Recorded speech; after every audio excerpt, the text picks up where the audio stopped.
Good evening. My name is Josephine Jones, and I direct programs in the Center for the Book for Colorado Humanities.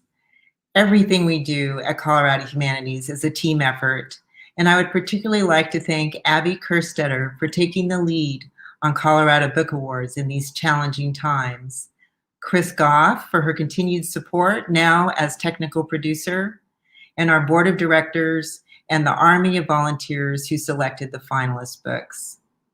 Although we are online this year instead of snug in the Book Bar, we can still purchase books through the Book Bar's website. Book Bar continues as our co-host for the readings and will gladly mail them to you. And the authors were just discussing about how they can send nameplates so that you can receive signed copies if you wish. Our sponsors also continue their support. Denver-based Outskirts Press, a longtime sponsor of Colorado Center for the Book, stands ready to help authors develop, publish, and market their books.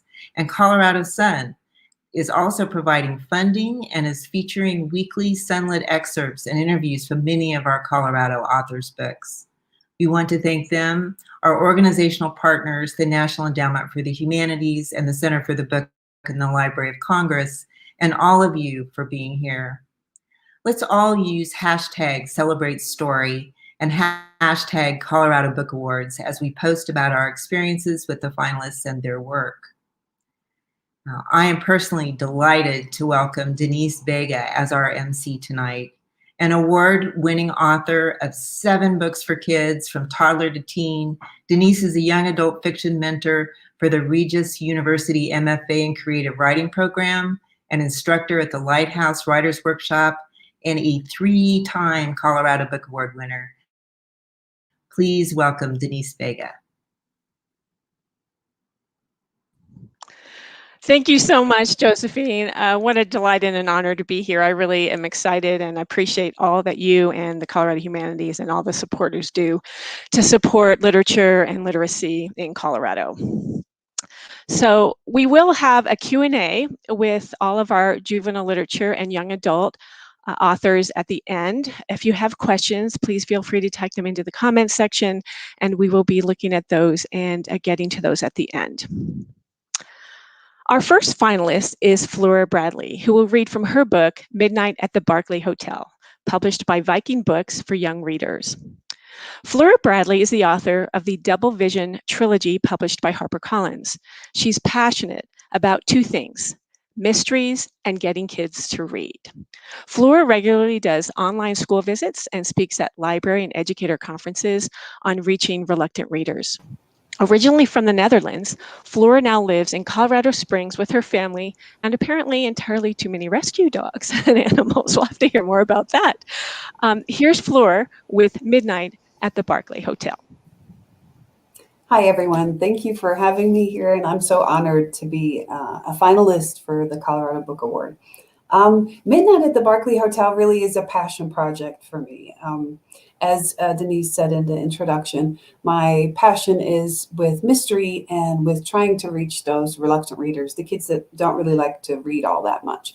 So Midnight at the Barclay Hotel stems from my time as a young girl, kind of the same age as my readers, about 11, 12, when I was such an avid reader, I had read my way through the children's department at the library. And a very kind librarian said, why don't you try Agatha Christie books? Because there was no YA when I was younger. And I fell in love with the genre. I loved Agatha Christie books, devoured them, and grew up to become a writer myself. And fast forwarding to this project, Midnight at the Barclay Hotel, I really wanted to write that book for kids that's just like Agatha Christie mysteries, but kid appropriate and safe to read with not too much gruesome murder in it. So I started off with that murder mystery, kind of Clue style, or, like I said, Agatha Christie. I knew I wanted to write that, and I wanted to find an amazing setting to set the story at. And I found a Stanley Hotel, which many of you will be familiar with here in Colorado, which is spooky. We did a ghost hunting tour, super fun. And I was truly inspired to set a story at a hotel just like it. I created the Barclay Hotel. I created a situation where I thought, well, what if 4 people plus a detective are invited for a weekend at the Barclay Hotel and they think they're getting a nice getaway. And in the end, it turns out that they're murder suspects. Put in 3 kids, that are there kind of tagging along, and they're there to solve the mystery. So they have to figure out motive, means, opportunity, the way that a detective would. Let's, see where the story goes. So this is truly my ode to mystery, my ode to Agatha Christie, and a little bit my ode to Colorado, because I do love it here and I love the Stanley Hotel. So I'll read a little bit from Midnight at the Barclay Hotel. We're at the point where everyone is at the hotel. The kids are there. All the guests are in the dining room, and they're awaiting an announcement from Mr. Clark, the butler. So 2 women walked into the dining room. The librarian, Miss Chelsea, and another young woman in a floral dress, wearing high heels that almost made her trip. That was actress Fiona Fleming. The cowboy followed close behind and sat at a table in the back, eyeing the pile of little sandwiches. "Excuse me, everyone." Mr. Clark waited a moment. "If I can have your attention for this evening's announcement." He let the silence echo around the room. Mr. Clark clearly liked a little bit of drama. "I'm pleased to welcome our esteemed guests to the Barclay Hotel for the weekend." He glanced at JJ and Penny, plus a straggler or two, it seems. JJ smiled. He didn't mind being called a straggler. It made the whole weekend seem more adventurous somehow. Penny frowned. She didn't like how Mr. Clark made her feel like an annoying little kid. Mr. Clark continued with his boring speech. "Most of you invited guests have had business with Mr. Barclay, which is why each of you is here." The room got so quiet when he paused, you could hear the guests' pulses quicken. Mr. Clark was milking this dramatic moment for all it was worth. "These dealings were not always pleasant or to your liking." Mr. Clark made a point of looking at every single person in the room. "Which is why, exactly a week ago, one of you in this room killed Mr. Barclay. And this weekend, we will find out who the murderer is." So this is how the adventure kicks off. I hope you get a chance to read the book and let me know what you think. I'm very proud of it, and thank you for listening to me today.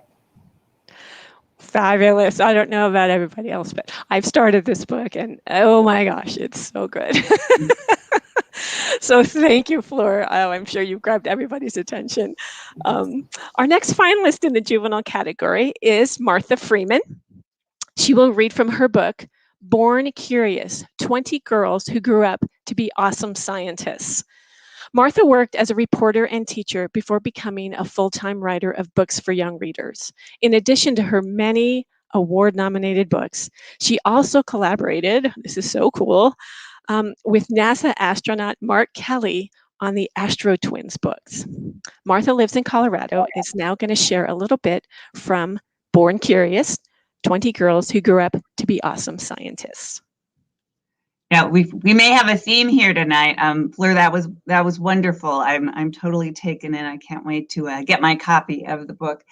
I usually write mysteries, and so Born Curious is a departure for me. It's a nonfiction book, but in a sense, it's not a departure because I, like Fleur, was the kind of kid who lived in the library as a 3rd, 4th, 5th grader. I read every single biography there was of women at that time for kids, which means I read about Dolly Madison and Helen Keller and Marie Curie. And that was basically, apparently they were the only women who had ever lived before who were worthy of a biography. So when I came to write Born Curious, it was very much writing the book that I wished had been in the library when I was that age. There are 20 women in the book, and all of them are amazing. They all grew up to be awesome scientists. The bios I wrote are about 1,000 words long. The women range from 2UU, whose work on a malaria vaccine has saved hundreds of thousands of lives. Joan Proctor, who studied reptiles and when she worked at the London Zoo, had a Komodo dragon on a leash that she took around. You couldn't do that now, but you could in the early 1900s. To Marie Tharp, who substantiated the theory of continental drift, which everybody had thought was crazy until she found the rift between the continents that proved that once upon a time, Africa and South America were all part of one mega continent. So what makes Forward Curious a little different from a lot of these kinds of books for young people is that it focuses on the childhoods to the extent that I could of the women. I think kids relate better to children. I don't think they care where you got your PhD. So I low-keyed that stuff and talk about the childhoods of the women. So I'm going to read you a little bit about one of the better known women in the book, Sylvia Earle. That's a name you may know. Most of the women you probably won't know, but Sylvia Earle is a name who's familiar, I think. What were those things anyway? Brown, low to the ground, apparently armor-plated, they advanced on the beach like invading ankle-high army tanks. They seemed to be some kind of pointy-tailed crab, but they were awfully big, some almost the size of the kitchen sink at home. Curious, the girls stared as they continued to come up onto the beach. Whatever they were obviously ocean dwellers. The poor things, what were they doing up here on the sand? For sure they would die if they stayed out of the water too long. The girl could not let that happen. So one by one, she picked them up and returned them to the sea. In time, Sylvia Earle would find out her mistake. The mysterious creatures coming ashore in New Jersey were Limulus polyphemus, commonly called horseshoe crabs, recognized as living fossils because they so closely resemble their ancestors, which lived 450 million years ago. And while Sylvia was right that they mostly live in the ocean, these guys didn't need her help to get back to the water. The big females had come to the beach to lay their eggs and the smaller males to fertilize them. Over time, Sylvia would learn that horseshoe crabs can live 40 years, that their eggs provide food for migrating seabirds, and that they have blue blood, which is vital for the development of human vaccines. Sylvia never forgot those horseshoe crabs. Eventually, she would devote her life to learning all she could about life in the ocean and doing everything in her power to protect it. So the bio goes on from there, and then each one includes 3 little fun facts at the end. So about Sylvia Earle, her achievement is she's the oceanographer who discovered new species, made record-setting dives, designed pioneering undersea exploration technologies, and founded Mission Blue to champion creation of marine sanctuaries worldwide. A fascinating fact about her is that while queens are sometimes called Her Highness, ever since her record-setting dive in 1979, her nickname has been Her Deepness. And her quote is, "Far and away, the greatest threat to the ocean, and thus to ourselves, is ignorance. But we can do something about that." Thank you very much. I'm very honored to be a finalist. Oh, Martha, that was so wonderful. And the accessibility of your voice for kids is just brilliant. I just was so drawn in, and I could see just the casualness, and yet you're getting those facts in there. It was just awesome. So thank you so much. That was wonderful. Our last finalist in the juvenile category is Sonja K. Soter. She will read from her book, When You Know What I Know. Sonja is currently a creative writing mentor to youth with the Society of Young Inklings and enjoys writing poetry and prose for children of all ages. When You Know What I Know is her debut novel. She lives with her husband and 2 children in Louisville, Colorado. Here's Sonja to share with us When You Know What I Know. You're muted, Sonja. That's important for a reading. So hello, everyone. And I was just thanking Denise for that introduction and saying that I'm honored to be a finalist and to be in the company that I am in. I can't wait to read all these other books as well. So When You Know What I Know is a middle grade novel in verse about a serious topic, which is the aftermath and healing journey that 10-year-old Tori undergoes after being molested by her uncle. So as you might imagine, it has points at which it's an intense read. The abuse itself is not depicted, but it can be emotionally intense. It starts with when Tori first tells her mother what happened and deals with themes and relationship arcs related to how the abuse affects Tori in many, many areas of her life, and eventually how she starts to see glimmers of hope And she starts to come back to herself and to healing by the end of the book. So in that vein, I want to share with you 3 poems from different parts of the book that show some of the journey of hope that I hope readers of all backgrounds and experiences take from the book. Because it's very much about sharing Tori's experience and helping readers to understand that, as well as how she gets to that place of healing and hope. But what I'd also love for readers to take away is a sense of light at the end of the tunnel that feels real and whole, and therefore possible in what can be the stark reality and difficult circumstances that someone's going through. So let me start with the first one here. It's just a little ways into the book, and you'll gather that there's a bit of dissociation with her body going on from this poem. It's called Alien. Even when I don't see her anymore, that face from right after, I still don't look the same. I look in the mirror and I think, who's that? Now I look at my arm, not in the mirror, right on me, right at it, and I still think, who's that? And it's like a night a few years ago. I'd walked into my parents' room back when Dad still lived with us because I'd had a nightmare. But then I didn't wake them up. They looked so different lying there, not like themselves, all waxy and still, not smiling or frowning, just blank-faced. And then I got all freaked out and remembered a Body Snatcher movie and figured that might have happened to Mom and Dad. So I scooted on back to my room real fast because the monsters in there were less scary than my alien parents. So yeah, my arm's like that. And I keep pinching it, but it's like the pain's not connected to the pinch. Like my arm's not connected to my body. Or maybe my whole body is taken over and my mind has the hurt on Earth, but my body is back on the home planet with the alien who's taken it over. And then quite a ways further into the book is a poem called Is That Me? I'm on my floor looking at a girl who's silly, making bunny ears, and goofy, a half cartwheel pose, and good at choir, 4th grade regionals trophy. Looking at a girl with a best friend, the heart charm Rhea gave me, our county fair pie win pick, with an irritating sister, more bunny ears, and a look-alike mom. I like that girl. Did she leave forever? I don't touch the flipped over family reunion picture on my bookshelf, the one with cousins and great aunts and him, because what if it answers, yes, she's gone. And then finally, almost the last poem of the book, just before the epilogue, is called A Day Like Today. Do you think it's possible to forget the most horrible, terrible thing for hours at a time? I laughed today, swinging up into the sky, Rhea in sync with me. Do you think it's possible to be happy in the middle of it all, to feel your cheeks ache again with joy? I run through the grass, which tickles my feet and makes me laugh harder. Do you think it's possible to take a break from stale, recycled tears, to gulp air fresher than a brand new day? I reach the front door out of breath from all that running, from so much laughing.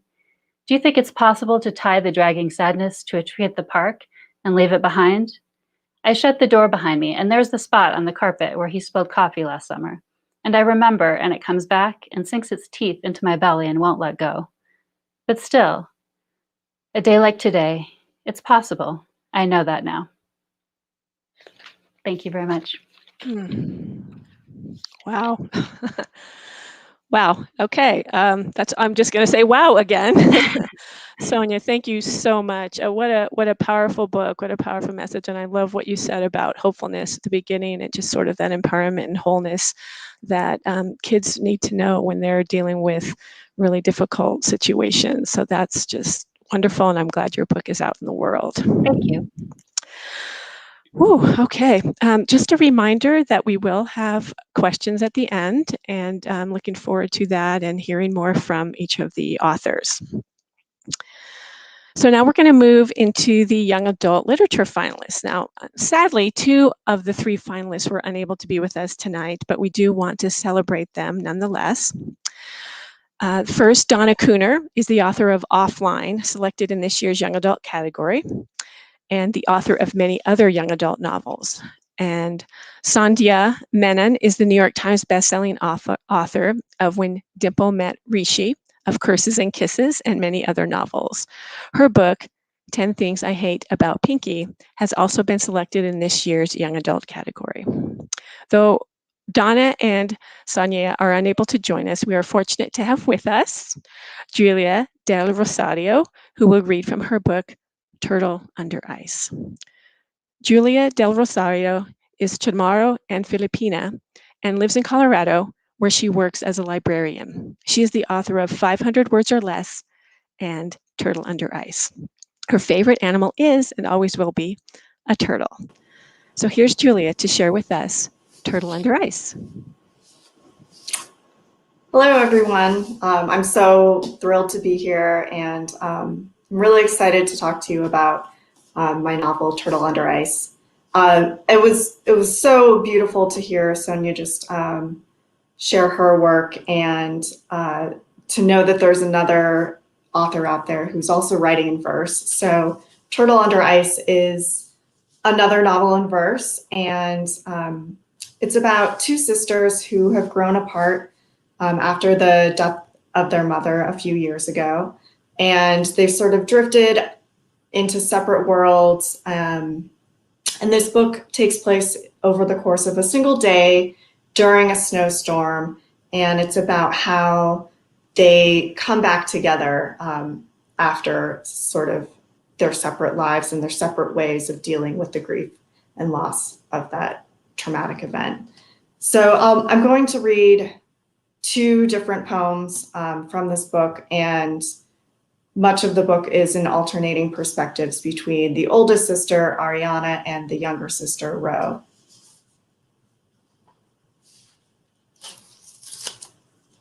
Ariana. I'll tell you what grief looks like. It's a 40-year-old woman, unshowered, for 2 days, in yoga pants, in a Barnard sweatshirt, an eyeliner that hasn't been scrubbed off her face. It's dried, chapped hands that crack around the knuckles, raw from washing away too many emotions. It's bloated faces, it's open wine bottles, stained glasses that remain in the sink. It's the nursery half painted, half stenciled with giraffes, a mural unfinished, a crib disassembled on the carpet. It's your stepmother telling your father that she's fine. It's my father searching for something to eat in an empty fridge, searching for something to say. It's me sitting at a kitchen counter and sliding him a carton of takeout. It's the house that was supposed to be filled with a wailing baby, poopy diapers, and a kid who would eventually toddle. And it's me knowing that I should be grieving with my family, with my father, with my stepmom and Ro, but I can't. Because I'm trudging through the snow, hauling an 18 by 24 inch painting wrapped in brown paper, awkwardly stuck under my arm, escaping. And so that scene sort of kicks off the story. It's one of the earliest poems in this novel about an instance where sort of the sisters are almost re-traumatized by the death of their mother through the knowledge that their stepmother has recently had a miscarriage. And so the next poem that I'm going to read is from the perspective of the younger sister, Ro, or her name is Rowena, and shortened to Ro. And it's a flashback to what their sisterhood used to look like and sort of how she misses what they used to have. When our mother died, Ariana and I didn't go to school for a month, even though we were supposed to, even though we were just barely old enough to spend time alone in our house. During that month, we learned to cook ramen, we learned to wash rice and crack eggs. We never made our beds because no one told us to. We spent long afternoons lying on top of piles of laundry. We practiced French braids and ponytails and detangling each other's hair. And keeping secrets and sharing secrets and fearing the worst and holding hands. We stayed inside our Rambler in California, sliding across the tile floor in our socks, wandering from room to room and sitting on the floor of Mom's closet full of clothes just because we could. Don't leave me, I said to Ariana, while underneath all those clothes. But I meant something deeper than me. I meant, don't let it change, this feeling of us, this frozen moment in time when it was just Ariana and me and this house and these shapeless reminders of Mom. Ariana held me so tight for so long that I thought maybe we could we would hold on to this forever. I know there's no longer California or a month without school or a closet full of mom's clothes, but I thought, Ariana, that we still had us to hold on to forever. Thank you so much, and I look forward to hearing more from everyone. Juleah, just beautiful. Thank you so much. And just the closeness, and there's so much emotion in what you read. I just really appreciate that. It was really wonderful. Thank you. All right, so now we are going to do some questions for the authors. And since we had 2 authors with novels in verse, I'm just going to throw out a question that I've heard from other authors, but would love to see what your opinion is, and sort of what made you choose that form as opposed to prose. And why don't we start with you, Juleah, and then Sonja can chime in. Thank you. Sure, yeah. So I chose verse for this, and it's something that I've sort of discovered as a writer, that I really love approaching writing from more of the emotional standpoint and trying to evoke an emotion on the page. And for me, I feel that by writing in verse, it's not just about the poetry itself, but it's often about that white space to really leave room for those emotions to come through to the reader. So that's how I approach writing. And so I try to find themes and something that I want to express emotionally on the page, rather than starting maybe with a character or a plot line. Wonderful, thank you. And it came out in poetry initially, I assume? It wasn't, you didn't start it with prose and switch over. It sounds like it just, it was calling to you in that way. Wonderful. Yeah. Great, thank you, Juleah. Sonja. Yeah, so I definitely agree about what you can do with emotion with verse that way. In this particular case, I feel like, so she's having sort of a post-traumatic state. And so I feel like verse is very helpful, free verse especially maybe, in capturing emotion in general and kind of the way our thoughts float through our mind in a very realistic way. And so I felt like that was especially helpful in this case, because the character maybe is even more disjointed in terms of her thoughts, and in trying to convey some of that dissociation, and all of that was really helpful. But it's interesting because I hadn't written verse before that, and I think it was a coming together of the character that wanted to come through me, and the fact that I had just done a picture book semester in the MFA program I was in. And that had me playing with words, and it really was like verse. And so I think that that's what came together to shoot me in that direction. But it was really right for the book, I think. Yeah, that it was, and it sounds like it was, and I can't wait to get my copies and read both of those. Thank you. That's awesome. So it's interesting that Martha and Fleur have this love of mystery, and I loved hearing that. I was also a huge fan of Agatha Christie and devoured those books as well. And I wondered if you could talk a little bit about and I realize, Martha, that your current book is not a mystery.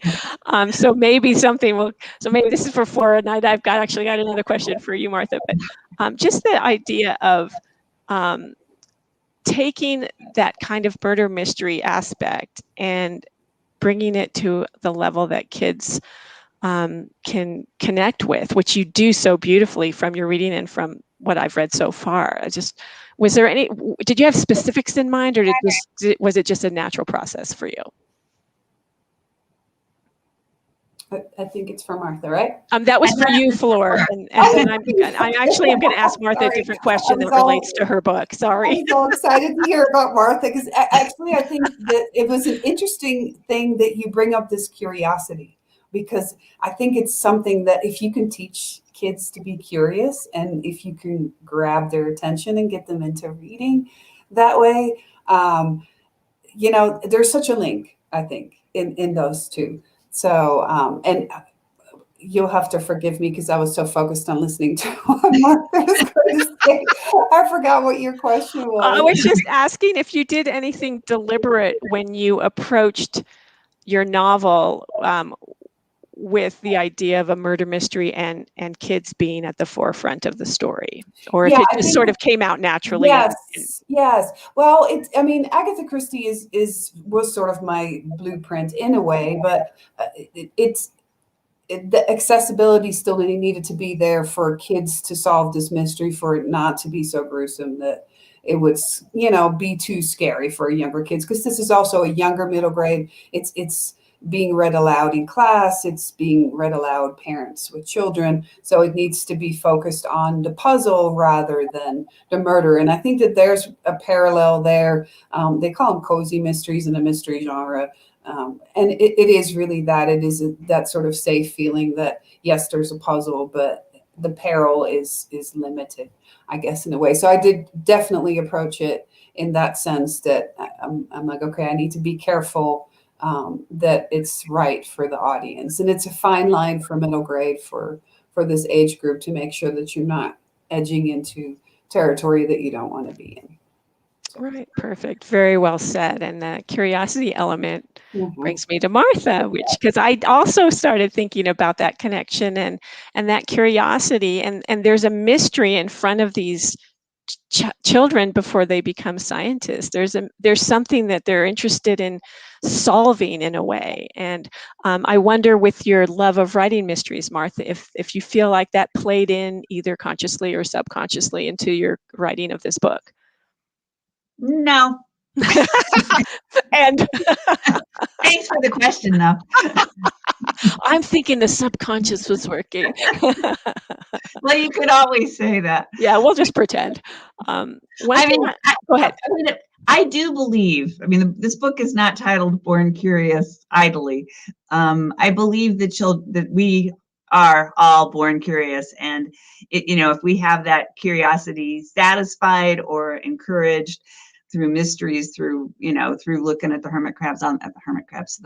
horseshoe crabs on the beach, whatever, then we will stay curious, and thus do we as humanity get ourselves out of the predicament that we've gotten ourselves into. And technology is the result of curiosity to some degree, and to trying to problem solve. So to that degree, sure. But I'm struck by with what Fleur said. I relate it back to Sonja, because Sonja said that she doesn't depict the actual act, the inappropriate for children, horrible thing. Fleur doesn't depict, the blood spatter murder, I presume. And so we all, I think, and Juleah too, we all walk the fine line between, between what's appropriate for children and what we have to not censor, because I hate that idea, but what is appropriate, what we think is appropriate, and how children are going to receive it, and how teachers and librarians and parents are going to receive it, because they buy the books. Very well said. Yeah, and we have Juleah, who has the young adult novel, and maybe you can speak a little bit to any choices you might have made with an older audience in mind, or perhaps not, because it all just came through the story. Yeah, I think I was, this is my second novel, and I really did want to make it a little bit more accessible to a broader range of age range. And so I did make some choices to pare down, like in an initial draft way early on, there was a love interest, and I scrapped that because I wanted it to not focus on romance at all, and I wanted it to be more about the relationship between the sisters, as well as some of their friends. And so I feel that the themes make it a little bit more accessible to a younger audience, in terms of younger teens, or those in middle school as well, versus my original book, or my first book, which did have a little bit more of the high school drama aspects. Perfect. That's great. And I love that you were thinking deliberately about that and kind of weighing your audience and the range of your audience, which is fabulous. Um, Another question that I'd like to ask is, I think for some books, the research that you do can be obvious. For example, Martha obviously did a ton of research for her book, and I want to hear more about sort of how you approach that with so many women to explore, and you kind of hinted at the challenge of trying to get into some of the childhood of some of those. So let's hear from Martha, but then also the others, if you can be thinking about maybe pick an element of your book that you did research and give us a little bit of background around that. So let's start with Martha on the research question. Yeah, I mean, right. This book, it's very obvious the research that needed to be done, and the source list. My editor, who happens, as maybe some people know here, to be my daughter, said I didn't really have to go quite so deeply into the sources, and I said I am putting every darn one of those sources in the list. I did so much work to read about these wonderful women. And it's super intense to do this much research. But what I think is surprising is, I mean, I've written books with mice narrators and books with dog narrators, and I read 3 books about dog behavior, and I read 5 books about mice. So really, anything that you write, the amount, if you're going to play fair with your readers, you do a lot more research, I think, than people expect. And I'm sure that's true with my fellow finalists, my sister finalists. Thanks, Martha. I agree, and I'm sure they'll all concur with that we always hear, oh, well, I'm not going to write historical because I don't want to do all the research. Well, guess what? Even if you're writing contemporary, there's research to be done. So let's start with Sonja to respond to that question, and then we'll move on to others. Yeah, so something that might not be apparent in terms of coming through when you're reading the book that I had to do research on was the flow of when authorities are notified and about abuse, and also like what sort of the flow of what would happen would be, so that it would be realistic. Because pretty early on, because the teacher knows about it, the authorities are told about it, but the uncle is not actually at that point in the book arrested, and it's because there's often a natural flow of how things happen, and what evidence there is and all of that. It's more like put it in a file kind of thing. And so a lot of that, and like trying to really research what exactly is done, and what with the teacher, they're a mandatory reporter. So just all that background that probably is not obvious, but there are pieces of the logic of the story that was important for. Great, thank you. That was such a great answer and a wonderful example. Let's go to Flora next and talk a little bit, Flora, about any research that you did. Well, I went to the Stanley Hotel, which was super fun. I don't know if that counts as research, but that was definitely interesting, and that was more the spark of creativity. I think what Martha's talking about is definitely true. There's probably maybe 1% of what you research actually in the book, and that might be being generous, just because you have to cast a wide net to get all the information you need. And for Midnight at the Barclay Hotel, I had to get into ghost hunting, which really wasn't anything that I was, other than watching sort of at the periphery when my kids were watching some of the ghost hunting TV shows. So I sort of knew bits and bots about it, but I had to really get into, okay, what equipment would a kid have, and how would that go? And even though it's a sort of a side part of the story, it became bigger, and kids really respond to it. So I did have to do my research there. And then on top of that, I had to draw a map, because one of the things that I realized as I'm writing, I get enthusiastic, and I built this whole hotel, and then I'm thinking, wait a minute, but if you go down this hall, do you end up over here, or do you end up over here? So it was definitely also a case of sort of reining myself back in. And I have in the book, there's a map, which thankfully the illustrator drew, and in my files a very crudely drawn map of the Barclay Hotel, just to make sure that part of the research, sort of my own research, also stayed on track. So yeah, there's lots of bits that you don't realize that are in your notes, that you sort of think later, wow, I did do a lot of research. And I can only imagine Martha's research. That has to be fascinating, but also a lot of work. For sure. Thank you, Fleur. That was great. I love just that whole idea of the hotel itself, and I love the map. I'm such a map fan. I just always love when there's a map in a book. So that was exciting. Juleah, can you share any research that you did for your book? Yeah, I think what's interesting in hearing about Martha's comments about curiosity. So the title of the book, and which is actually a metaphor that flows throughout the novel, Turtle Under Ice, it came from my own curiosity of a pond that I walk by on the University of Colorado campus. There's turtles in the summer that are there. And I was always like, I wonder what they do in the winter. And so I started to research. I was like, what happens to turtles in the winter? And there's some types of turtles that hibernate in the pond, and so they can live underwater in a frozen, there's a layer of ice over the pond, and they can survive under the water throughout the whole winter. And they have biochemistry in their bodies and in their shells that can convert water into oxygen, so they don't have to, come up for air during that period of time. They just move very, very slowly. And so that was part of how the novel started, or at least one of the ideas that I had in my head to kick it off, and it became the title of the book as well. And so I just went down a rabbit hole of like, I wonder what turtles do. And that became a book. Wow, I love that.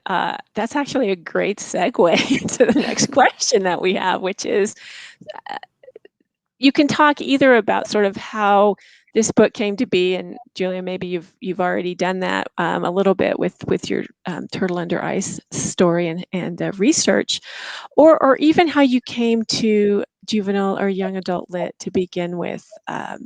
Was it accidental? Was it deliberate? I'd love to hear more about that. Why don't we go back to Juleah and see if you have any more to share around that? Sure. Yeah.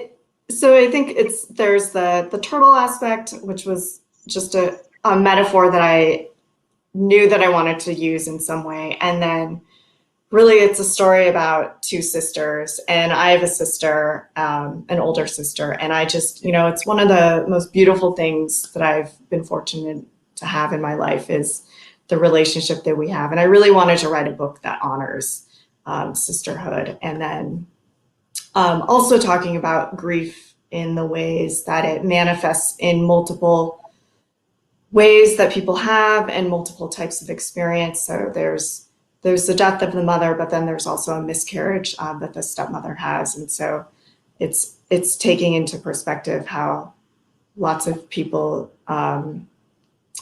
have very different experiences, and that everyone has a unique way in which we all process these shared experiences that we have. Oh, that's beautiful. And I love your sisterhood comment, because I have 3 sisters. So the 4 of us are very close, and we're actually going off on a weekend together next weekend. So I can appreciate that very much. Thanks. Okay, so let's go to Martha. And again, sort of the impetus for this particular book, and or how you came into children's lit, because you've been doing this and have lots of books. I've been doing it a long time. Yeah, I started as a reporter, which I think maybe, a number of people do. So I actually did start writing nonfiction. And being a reporter is the world's greatest job, because it's a license to be nosy. You just go around and ask people like these terribly personal questions, and they kind of have to answer them. It's fabulous. So this book, in that sense, follows naturally from that, because, I was not physically asking the women in most cases, but I was, researching everything I could find on their lives. And pro tip about, if you ever are assigned or for whatever reason, find yourself writing a book about illustrious people, pick Nobel Prize winners. The Nobel Prize website is fabulous. And all these people give these long speeches and they talk about their lives. And so it's not all Nobel Prize winners in here by a long shot, but when I had a Nobel Prize winner, it was a huge help with the research. And especially they tend to talk about their childhoods. So that was very helpful. But yeah, I mean, I came to write this book because it was the book that, that I wish I had found for myself. That was a lot of it. And it fits with the whole nosy thing. One other thing about this book is that I didn't have the means to like go and travel the world and interview the women who were still alive, which is probably 12 of the 20 maybe. But I did send them all the copy edited manuscript. And these women are the nicest people in the world. I mean, I don't know how, some people would have responded. They all got back to me with one exception and wrote, copious notes in the margin. Not that I made any mistakes at all, but say that maybe I had and made a few little tiny corrections. So, the book really represents them. But it was such a labor of love by the end because I was so fond of every one of them that really became an important part of the book to me. Oh, that's wonderful. I love that it was a labor of love, that connection that you made with each of them. And just from the brief excerpt that you read, I felt that, and I'm sure everyone else did, that, we felt that true respect and love that you had for each of these women. This book is so fabulous. And like you said about wishing you had something like this, and me too, just the example that you're putting out to the world for young girls is amazing. So thanks for sharing that. Let's go to Sonja, and again, just how you came to write this book, or if you just want to talk about how you came into writing for the age group in general. So I was sitting under some Colorado ponderosa pines when this book first came to me, and it really felt like the character's voice coming to me, and some of the first couple of poems coming to me. And the very first one was Believe Me, which is the one when she first tells her mother. And so it really felt like this character had this urgency to have me tell her story. And with that said, stepping back a little bit and higher perspective too, I'm very interested in general and big questions, as a lot of authors are, right? So I have lots of things percolating. I had been very interested in trauma already. I did my thesis on it in the MFA program. And I'd had some experiences a couple of years before that in retrospect, I think influenced me, that were, I don't even think it was social media. It was just, I think, comments on some news articles or something where people really didn't understand. It wasn't the same kind of case at all, but didn't seem to understand some of the reactions and aftermath for survivors. And so I think that influenced me too, even though it was more subconscious at that point. And then in terms of kidlit, I just, of course, loved reading as a child. And I feel like I was very, very influenced by that. So I owe it, even before I started writing kidlit, I read it as an adult as well. It was my favorite thing to read. So that led to writing it. Wonderful. Thank you. Really appreciate that. All right, let's go to Flora and hear about her story. Well, you heard most of it. We heard some of it, yes. Yeah. So maybe we can talk more detail or give us sort of more generally how you came into kids. Well, I think for me, my love as far as writing for kids comes to an extent I really love kids in that age group, that sort of age 8 to 12. They're so smart. They're so smart. They may be kids, but they're smarter than you are a lot of the time. And I know because I do a lot of author visits at schools. And that's what I enjoy about writing for kids is you have to be on your A game. Your writing has to be sharp. The story has to be compelling. And you really have to be able to write to that clarity with which kids that age see the world and see the adults in their lives too. And that was what was fun about Menon at the Barclay Hotel. I have a decent adult cast in there, a little bit more so than maybe the average children's book. And it was fun to sort of make them over the top, but to also show them in their humanity just the same way. If you are around a 10, 11-year-old, they'll see you pretty much for who you are, and they've got your number, especially if they're your kids. So it's fun to write for that age group because you really do have to be at your best.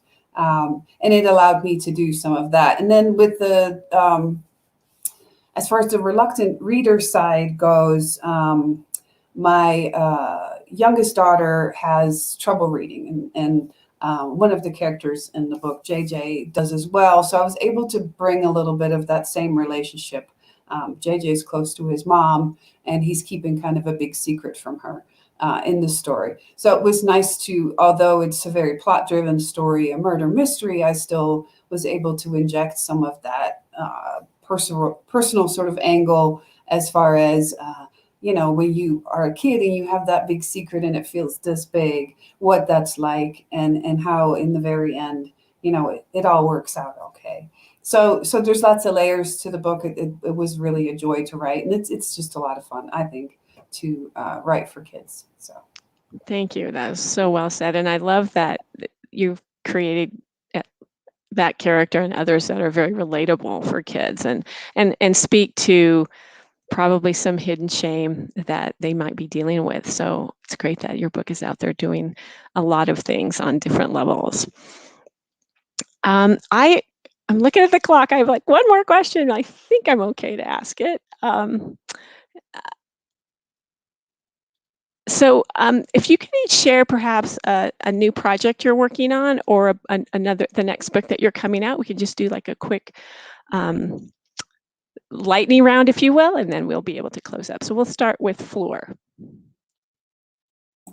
So I'm working on another mystery for kids, again, spooky, and it's still kind of top secret, but it should be coming out sort of next year, summertime. So lots of fun, some of the same joy playing around with mystery and putting some kids on a remote location. So Beautiful. That's exciting. Sonja.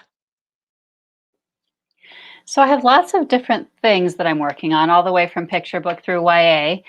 And what I think is going to be coming out next, I can't tell you about, but I think there will be something coming out shortly, hopefully. Not coming out shortly, but getting to the point where you can announce it. It's all the stages of approval, right? Awesome. Yeah. Wonderful. Well, congrats on that. We'll cross our fingers to get to hear about it soon. Martha. I've got, I have to hawk my current book, which is Noah McNichol and the Backstage Ghost, which is a very traditional mystery. No dead bodies, but, well, Hamlet. But other than Hamlet and Ophelia and, you know, all them guys. But those are the only bodies in the book. So there's that. And then I'm actually working on a mystery, my first book set in Colorado, which I call Dead Man's Trash, but I am told that that will not be its title by the esteemed editor and the publisher. But I call it Dead Man's Trash, and set in Boulder in an estate, you know, a low end estate sale kind of store. Wow, well, that sounds great. Thank you, Martha. And last but not least, Juleah. Yeah, I'm working on a project that I'm not quite sure whether it's going to be verse or regular prose, YA or middle grade. It's kind of really in flux right now, but since I usually approach books with like a theme or emotion first, it's a story about a girl and her mother who moved to a new town, and it's experiencing the newness of the community. And it also has elements of friendship of her leaving a situation where she didn't have a great relationship with people. She was basically ghosted by her friends, and then she moves to this new town and is trying to make new friends. Wow, that sounds good and very relatable. Well, thank you all so much. Congratulations on being finalists, and I'm excited to read all the books, and I'm going to turn it back over to Josephine. Well, thank you, Denise, for this and your own great writing. And I just want to comment. I can't get the sentence straight in my mind, but I'm so impressed by how much of life you honor for your readers. These are not trivial subjects, and children's lives and young adults' lives are facing death and abuse and puzzles. And then also Martha inspiring curiosity and greatness. So it's just an impressive lineup. And I'm sure if we added the other two, it would be ever more so. So thank you for this terrific work. And some of it sounds very brave as well. And I look forward to sharing it with some of my grandchildren who are avid readers at this age, in this age group. I want to thank everyone for staying in and logging on with us. And we'd love to hear what you think about today's program in the chat, or you can send an email to info@coloradohumanities.org and let us know your thoughts. We welcome suggestions. And again, I want to thank Outskirts Press and Colorado Sun. Couldn't be here without them. And if you reach out to any of them for services or support, do let them know you're there because they support the Colorado Center for the Book. And please support local businesses by ordering books from the Book Bar, Tedder Cover, whomever. Our local bookstores are always needing our attention. Our next finalist reading will be Historical Fiction and Romance next Wednesday at April 14th at 7 p.m. Same time, same channel, and Facebook and YouTube. Winners will be announced at Celebration event on June 26th. We are going to be online again this year with that, so it will be free. And we're starting at 5 p.m. Mountain Time. Stay tuned to our website and social media, and do opt in to our newsletter at the bottom of any page at coloradohumanities.org for readings and celebration updates. The full list is up on our website today, by the way, of all the finalists. Do stay well, and thanks again for joining us.